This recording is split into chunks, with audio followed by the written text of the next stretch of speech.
She was a skeptic. She raised her children to be skeptics. And then this happened. The Great Pyrenees' name was Nimbus, and he had been with the Harold family for 3 years before Winifred stopped dismissing what he was doing. She was a child psychologist. She thought this mattered. It would turn out that her professional knowledge was exactly what delayed her understanding. Harold and Winifred had Edna, who was 2 years and had recently learned to point at things as a method of requesting them. She pointed at Nimbus constantly. He bore this with the patience of an animal who had already decided that Edna was the most important thing in the building. The behavior started on a Friday. Nothing obvious. Nimbus began positioning himself between Edna and a specific area of the house. Not aggressively, not anxiously, simply with the calm, particular resolve of an animal executing a task that required no audience approval. He would stand there. He would wait. If Edna moved toward the area, he moved with her. If she reached for something, he was already there. Winifred moved him the first time. He returned before she'd crossed the room. She moved him the second time with greater deliberateness. He returned in under 4 minutes. By the third day, she'd begun consulting her child psychologist colleagues about canine resource guarding. The wrong question, arriving from the wrong framework, producing entirely wrong conclusions. Her expertise was the problem. She had a category for what she was observing. The category was incorrect. Harold was less certain. He had no professional framework to apply, which meant he was watching what was actually happening instead of watching for confirmation of what he already thought was happening. He mentioned it to his brother. His brother said he'd heard of something like this. Harold said he'd heard of it too. Neither of them said the thing out loud because it sounded like the kind of thing you didn't say until you had proof. On the 7th night, Winifred sat on the kitchen floor at 11 p.m. with her back against the refrigerator, watching Nimbus maintain his position near the area he'd been attending to all week. She had a cup of coffee she wasn't drinking. She had her phone with a browser open to a veterinary behavior website she wasn't reading. She was watching the dog. He turned and looked at her once. Directly.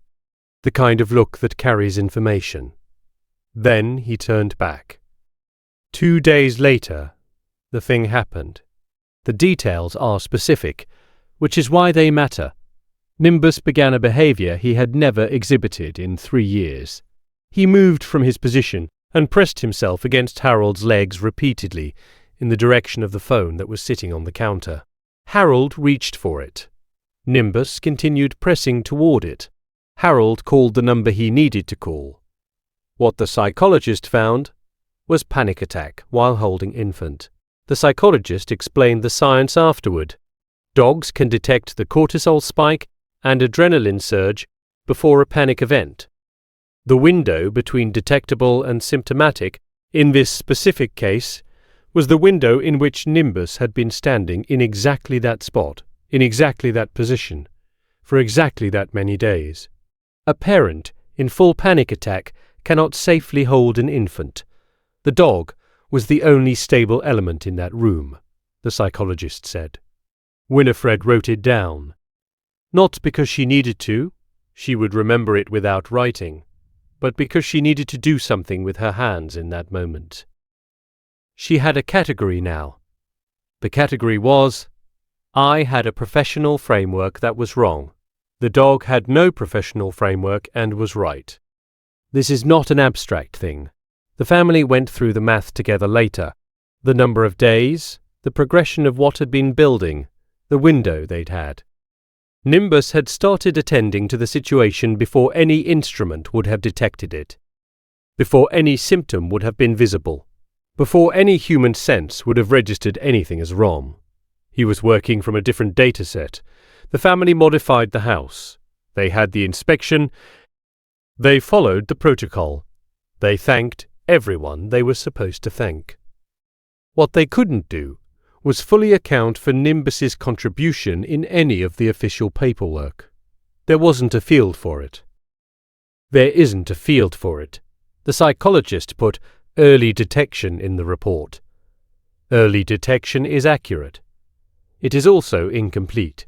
Winifred sits differently on the kitchen floor now, differently than she sat in the beginning of this story. Lower, more settled, with Nimbus beside her instead of across the room from her. She had 20 years of professional training. She had a dog who'd been paying attention to things she didn't have instruments to measure. She doesn't say she was wrong. She says she was working with incomplete data. Nimbus has no opinion on the distinction. He is busy attending to Edna, who is 2 years and has recently learned that pointing at the dog works somewhat better than pointing at most other things. He is patient with her about it. He has always been patient. Has your dog ever done something that didn't make sense? Until suddenly it did. Tell us in the comments.